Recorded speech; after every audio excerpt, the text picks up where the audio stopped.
तेरा वचन मेरे पाँव के लिए दीपक है और मेरे मार्ग का उजियाला है। तेरा वचन मेरे पाँव के लिए दीपक है। पहला पाठ रोमियो के नाम संत पौलुस का पत्र, अध्याय 8 पद संख्या 12 से 17 तक। भाइयों, शरीर की वासनाओं का हम पर कोई अधिकार नहीं। हम उनके अधीन रहकर जीवन नहीं बिताते। यदि आप शरीर की वासनाओं के अधीन रहकर जीवन बिताएंगे तो अवश्य मर जाएंगे। लेकिन यदि आप आत्मा की प्रेरणा से शरीर की वासनाओं का दमन करेंगे तो आपको जीवन प्राप्त होगा। जो लोग ईश्वर के आत्मा से संचालित हैं वे सब ईश्वर के पुत्र हैं। आप लोगों को दासों का मनोभाव नहीं मिला जिससे प्रेरित होकर आप फिर डरने लगे। आप लोगों को गोद लिए हुए पुत्रों का मनोभाव मिला जिससे प्रेरित होकर हम पुकार कर कहते हैं, अब्बा, हे पिता। आत्मा स्वयं हमें आश्वासन देता है कि हम सचमुच ईश्वर की संतान हैं। यदि हम उसकी संतान हैं तो हम उसकी विरासत के भागी हैं। हम मसीह के साथ ईश्वर की विरासत के भागी हैं। यदि हम उन्हीं के साथ दुख भोगते हैं तो हम उन्हीं के साथ महिमान्वित भी हो जाएंगे। ये प्रभु की वाणी है। ईश्वर को धन्यवाद। भजन अनुवाक्य।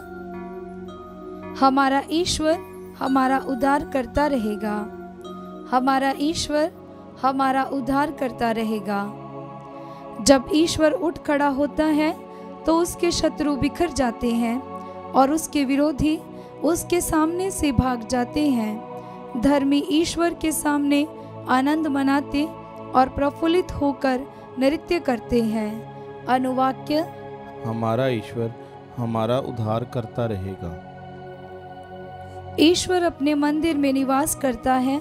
वह अनाथों का पिता है और विधवाओं का रक्षक। वह निर्वासितों को आवास देता और बंदियों को छुड़ाकर आनंद प्रदान करता है।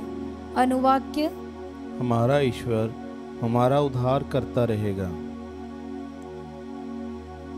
हम प्रतिदिन प्रभु को धन्यवाद दिया करें। वह हमारा भार हल्का कर देता और हमारी रक्षा करता है। हमारा ईश्वर हमारा उद्धार करता रहेगा। हमारा प्रभु ईश्वर हमें मृत्यु से बचाएगा। अनुवाक्य। हमारा ईश्वर हमारा उद्धार करता रहेगा। जय घोष हालेलुया। अनुवाक्य। हालेलुया। हे प्रभु, तेरी शिक्षा ही सत्य है। तू सत्य की सेवा में हमको समर्पित कर। अनुवाक्य। हालेलुया।